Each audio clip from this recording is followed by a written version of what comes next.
सबको जैम सी की। मैं हूं पास्टर श्याम और आपका स्वागत है होप चैनल हिंदी में। और इसके साथ मैं स्वागत करता हूं आपका आज के सैबथ स्कूल लेसन में। मेरे बहन भाइयों, हम इस साल के दूसरे त्रिमास में हैं और हम इस त्रिमास में पढ़ रहे हैं 3 स्वर्गदूतों के संदेश के विषय में। और आज जो है 12वां ये अध्याय है और इस अध्याय में हम देख रहे हैं परमेश्वर की मोहर और पशु की छाप भाग 2।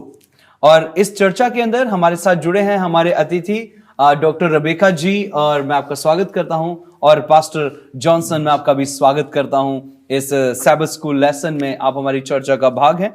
आइए, समय है कि हम लोग जो है इस सैबथ स्कूल को, इस लेसन को शुरुआत करेंगे। डॉक्टर रेबेका जी, आप प्रार्थना में हमारी अगुवाई करें। हे हमारे स्वर्गीय पिता, महान परमेश्वर, हम तेरे पास फिर से आते हैं। हम जानते हैं कि हम कमज़ोर हैं, पापी हैं, लेकिन फिर भी हम तेरा आराधना, तेरी महिमा स्तुति करते हुए यहाँ पे आते हैं।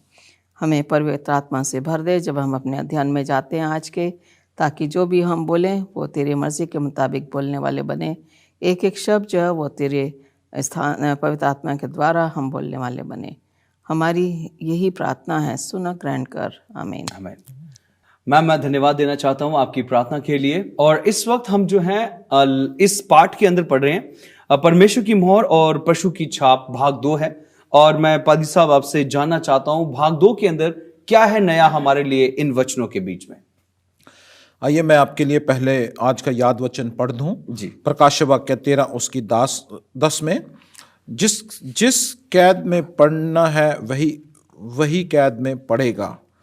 जो तलवार से मरेगा अवश्य ही वह तलवार से मारा जाएगा। पवित्र लोगों को धीरज और विश्वास इसी में है। जी, ये हमें बताती है कि हमारे परमेश्वर के लोगों पर पीड़ा आने वाली है, आएगी, और हमें अपनी धीरजता बनाए रखनी है और परमेश्वर में बने रहना है। अगर हम देखें यहाँ परिचय में, वो पाठ्यक्रम के परिचय में कहता है कि 15वीं शताब्दी में पिडामोंट जो घाटी है और वो अल्पीज नॉर्दर्न जो है उत्तरी जो है भाग में इटली के वाल्डन्स जो है वो रहते थे। ये एक सभ्यता थी वाल्डन्स की, और वो लोग परमेश्वर के साथ बहुत ही वफादार थे। और बताते हैं कि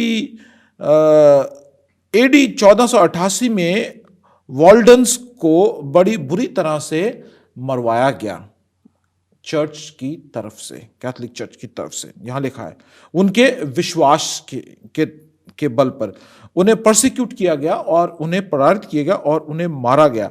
इसी प्रकार हम देखते हैं कि ड्यूक ऑफ सेवी ने भी 8000 सैनिकों को भेजा टेरिटरी में और उन्होंने लोगों को मारा, उनको मृत्यु घाट को उतार दिया। और हम देखते हैं कि यहाँ पे अप्रैल 24 1655 बजे भी लोगों को यहाँ देखते हैं कि उन्होंने 4000 लोगों को मौत के घाट उतार दिया। तो यहाँ हम देखते हैं कि इतिहास हमें पिछला बता रहा है कि जब जब भी परिस्थितियां ऐसी उत्पन्न हुई हैं तो वो इतिहास कहता है कि दोबारा जरूर आती हैं। जो इतिहास में बीता गया वो रिपीटेड होता है।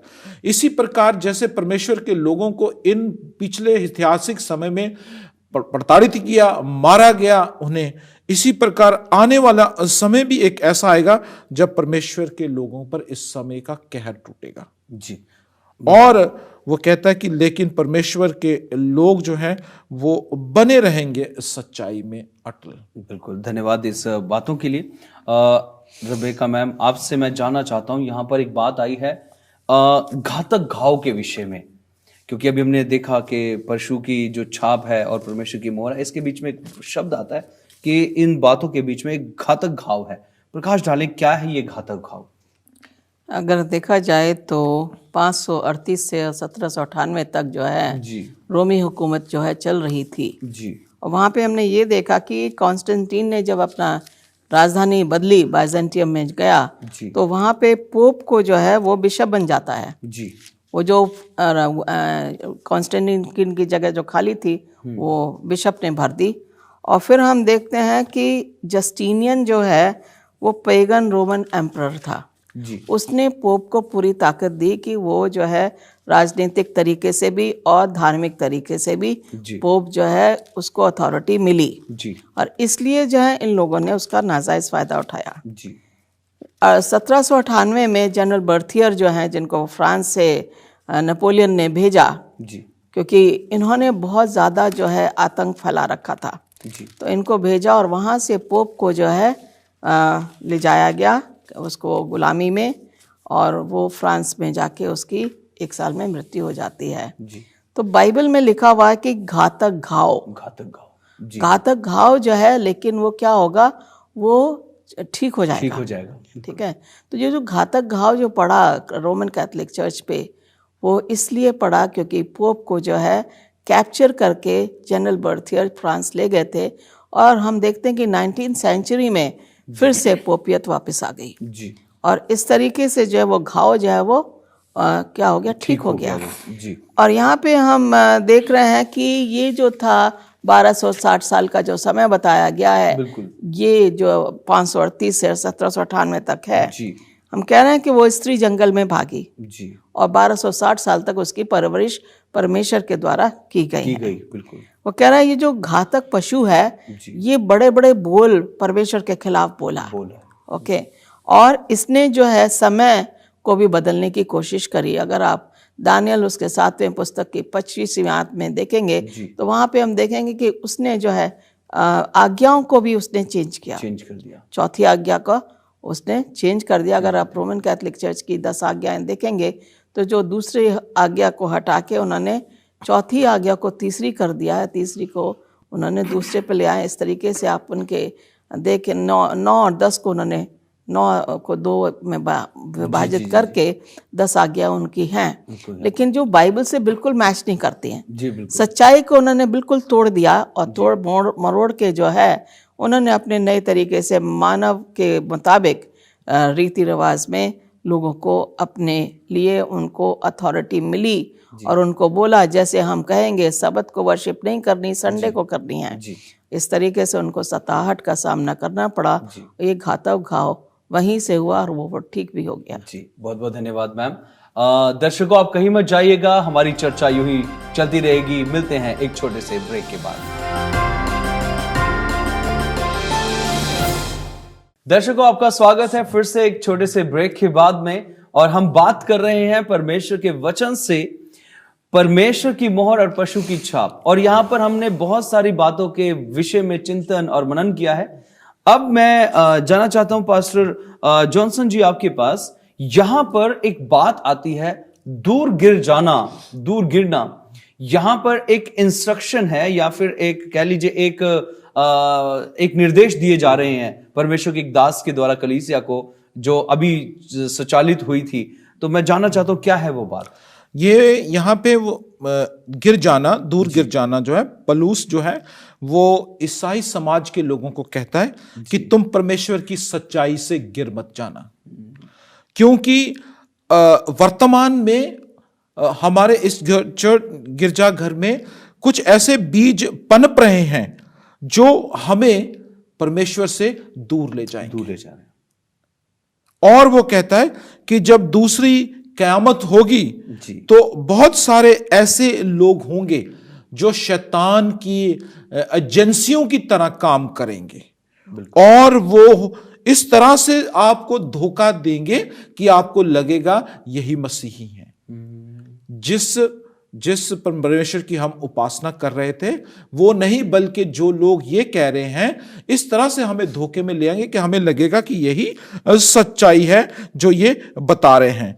और वो अपनी इन बातों को मनवाने के लिए, अपनी बातों को पूरा करने के लिए वो जा मिलेगा उस समय की सरकारों के साथ जी, और उनके पास अथॉरिटी होगी।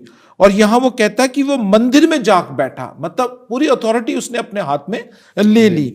अगर हम यहां देखें दूसरा तस्लोनिया और उसके 2 और 3 और मैं 4 पढ़ना चाहता हूं यहां शीघ्रता से। यहां लिखता है कि किसी आत्मा या वचन या पुत्री के द्वारा जो कोई मन हमारी ओर से है वह समझकर प्रभु का दिन आ पहुंचा है, तुम्हारा मन अचानक अस्थिर ना हो जाए जी, अचानक स्थिर ना हो जाए और तुम किसी धोखे में ना आना, क्योंकि वह दिन आ गया है कि जब धर्म का त्याग ना हो ले और वह पाप भी के पुरुष अर्थात विनाश का पुत्र प्रकट ना हो, जो विरोध करता है और हर एक से जो ईश्वर की प्रजा कहलाता है अपने आप को बड़ा ठहराता है, यहां तक कि वह परमेश्वर के मंदिर में आ बैठा है और अपने आप को ईश्वर ठहराता है। तो देखिए, हम कहते हैं ना कि इस समय के जो कई लोग हैं जो भविष्यवक्ता हैं, जो ताकते हैं शैतानी, वो अपने आप को कहते हैं कि हम परमेश्वर से बड़े हैं, वो परमेश्वर का स्थान लेते हैं और उस लेने के बाद इस तरह के चमत्कारी कार्य करते हैं कि हम मसीही सच्चे लोग परमेश्वर के वचन से भटक जाते हैं। ये पौलुस की चेतावनी है और वो हमें आगाह कर रहा है कि हम जो हैं अपने प्रतिबद्धता में परमेश्वर के साथ बने रहें। कहीं हम इन चीजों की इन जो बाइबल के विरुद्ध में जो ये कार्य हो रहे हैं, परमेश्वर के वचन हम इन लोगों के साथ मिल ना जाएं, समझौता ना कर जाएं। इसलिए वो कहता है कि तुम गिर मत जाना, तुम स्थिर रहना, और ये आपके मेरे लिए परमेश्वर के वचन में स्थिर रहना बहुत जरूरी है। और वो कहता है कि अंत समय में बहुत से लोग मेरे नाम से तुम्हें पुकारेंगे लेकिन वो नहीं होंगे। इसलिए ये बहुत जरूरी है कि हम परमेश्वर के साथ जुड़े रहें। बिल्कुल, बहुत बहुत धन्यवाद इस वचनों को हमारे बीच में रखने के लिए। यहाँ पर एक आखिरी एक रणनीति की विषय में बात आती है कि शैतान जो है एक रणनीति खेलने की तैयारी में है, और वो है अंतिम रणनीति शैतान की। तो मैं आपसे जानना चाहता हूं कि वो क्या रणनीति है शैतान की, और वचन इस बारे में हमें क्या चौकन्ना और क्या शिक्षा देता है। यहाँ पे अगर देखा जाए शैतान की जो अंतिम रणनीति है जी, जैसे कि 3 चीज़ों के बारे में बताया गया है जी। पहली तो है पॉलिटिकल पावर्स, राजनीतिक पावर जो है। आप देखते हैं कि रोम में जो है पोप की ताकत चल रही है, अथॉरिटी है, राजनीतिक तौर पे भी और वैसे भी धार्मिक तौर पे भी। ठीक है। दूसरी चीज़ जो बता रहा है यहाँ पे कि ये जो है पशु, ये परमेश्वर के लोगों से लड़ने के लिए आएगा, लड़ने के लिए आता है। ओके। जब वो देखता है कि लोग उसकी नहीं सुन रहे तो वो लड़ाई के लिए तैयार होता है। जी। तीसरी चीज़ जो है देखी गई है कि ये जो है मेमना जो है पशु पे विजय हासिल करता है। बिल्कुल। यहाँ पे अगर देखा जाए तो हम फिर से कॉन्स्टेंटीन के, मैंने पहले भी जिक्र किया है जी। कि कॉन्स्टेंटीन ने अपना जो राजधानी जब चेंज की तो वो एक वैक्यूम बन जाता है, और फिर पोप को जस्टिनियन ने वो अथॉरिटी दी कि आप जो है राजनीतिक तौर पे भी और धार्मिक तौर पे भी आपको यह अधिकार मिला है कि आप पोप हो, और पोप की इसको उपाधि दी गई। और इस तरीके से उन्होंने जो है संडे का जो है उन्होंने उसकी स्थापना की। जी। पोप बेनेडिक्ट ने भी इसके बारे में जिक्र किया है कि वो जो है हम लोग ने ये रूल निकाला है जी। कि सब लोग संडे को वर्शिप करें, जी। सैटरडे को वर्शिप ना करें। जी। जी। जी। और इस तरीके से जो है जी। पोप बेनेडिक्ट ने ऑलरेडी इसको बोल दिया है, लेकिन ये जो पोप फ्रांसिस हैं फिर से लोग इंतज़ार में कि कब वो पोप की जो है संडे लॉ के बारे में आएगा, जी। रविवार की वर्शिप के लिए। जी। तो उस टाइम में बड़ा कठिन समय आने वाला है बहुत मसीही लोगों के लिए, स्पेशली जो सबत को मानते हैं। जी। और अगर हम अपने सच्चाई में बने हैं, ये कह रहे हैं कि दुनिया के चारों ओर लोग डरे हुए हैं, बिल्कुल, और उनको चोट पहुंचाई जा रही है, उनको ताड़ना मिल रही है, और इस तरीके से जो है जो मसीह में नहीं है, आप देखते हैं कि कई जगह लोगों ने चर्चेस जला दिए। जी। कन्वर्जन के नाम पे झूठे नाम लगा के पादरी लोगों को जेल में डाला, अभी भी डाल रहा है। जी। अब ये काम शुरू हो गया, लेकिन बस वो संडे लॉ के बारे में जो सोच रहे हैं कि किस तरीके से जो है ना तो हम कुछ खरीद पाएंगे ना कुछ हम दे पाएंगे, क्योंकि हमने पशु की छाप अगर हमने नहीं ली है, विश्वास में है जी। ये कहता है चौकन्ने रहो, प्रार्थना में लगे रहो। जी शैतान की रणनीति तो बनी रहेगी, लेकिन बाइबल बताती है कि चौकन्ने रहो और शैतान की रणनीति से दूर रहो, जी। तभी आप परमेश्वर के साथ बने रहोगे। जी, बहुत बहुत धन्यवाद मैम इन अच्छे बातों के लिए। यहाँ पर हम देख रहे हैं किस तरीके से जो शैतान है उसकी रणनीति आ रही है, जब वो व्यवस्थाओं को बदल रहा है, जब वो परमेश्वर के वचनों को बदल रहा है, ताकि हम परमेश्वर से दूर हो जाएं। दर्शकों, आप कहीं मत जाइएगा, मिलते हैं एक छोटे से ब्रेक के बाद। हमारी चर्चा यूं ही चलती रहेगी। दर्शकों, आपका स्वागत है फिर से एक छोटे से ब्रेक के बाद में, और हम बात कर रहे हैं परमेश्वर की मोहर और पशु की छाप के विषय में।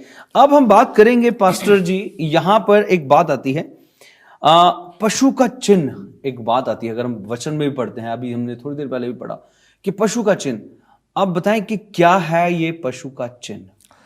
पशु का चिन्ह जो है, जिसके बारे में प्रकाश्य वाक्य जो है 14 उसके 9 में भी बताया गया है जी। और लिखा है यहाँ, फिर इनके बाद एक और तीसरा स्वर्गदूत बड़े शब्दों से कहता हुआ आया, जो कोई उस पशु और उसकी मूर्ति की पूजा करे और अपने माथे या अपने हाथ पर उसकी छाप ले ले। जी। और यहाँ 12वां भी एक आयत है 14 की, जिसमें लिखा है, पवित्र लोगों को धीरज इसी में है कि जो परमेश्वर की आज्ञाओं को मानते हैं, यीशु पर विश्वास करते रखें। हैं। अब ये पशु का छाप, पशु की छाप जो है, ये पशु की छाप है कि जो लोग सब्बत से हटकर इतवार को आराधना करेंगे। जी। क्योंकि यहां लिखता है कि पशु जो है वो परमेश्वर के विरोध में है, वो परमेश्वर की महिमा उसे अच्छी नहीं लगती, वो लोगों को परमेश्वर की महिमा से दूर करना चाहता है, और वो खास परमेश्वर के दिन सब्बत पर भारी पड़ता है, और वो कहता है कि सब्बत में परमेश्वर की महिमा ना हो, और वो इस तरह की योजनाएं जटता है, इस योजना की बनाता है कि लोगों को जो है इतवार को आराधना करने पर पश्चिमत करता है, और पश्चिमत करता है, और कहता है कि उस समय का सारा राजनीतिक दायरा, सारा सामाजिक दायरा, सारा धार्मिक दायरा जो है वो बदलने के कगार में। जी, जी, वो बदल देगा, उसके पास ये शक्ति होगी। और लेकिन वो ये कहता है कि ये सारी मुश्किलें होंगी, परंतु परमेश्वर के लोग धीरज रखें, बिल्कुल, और परमेश्वर पर विश्वास रखें जी, और वो पशु की छाप ना लें। यह हमारे लिए चेतावनी है प्रकाश वाक्य में कि हम पशु की छाप ना लें, चेतावनी रहे कि हम उन बातों को ना मानें। जी, बिल्कुल, धन्यवाद पास्टर जी।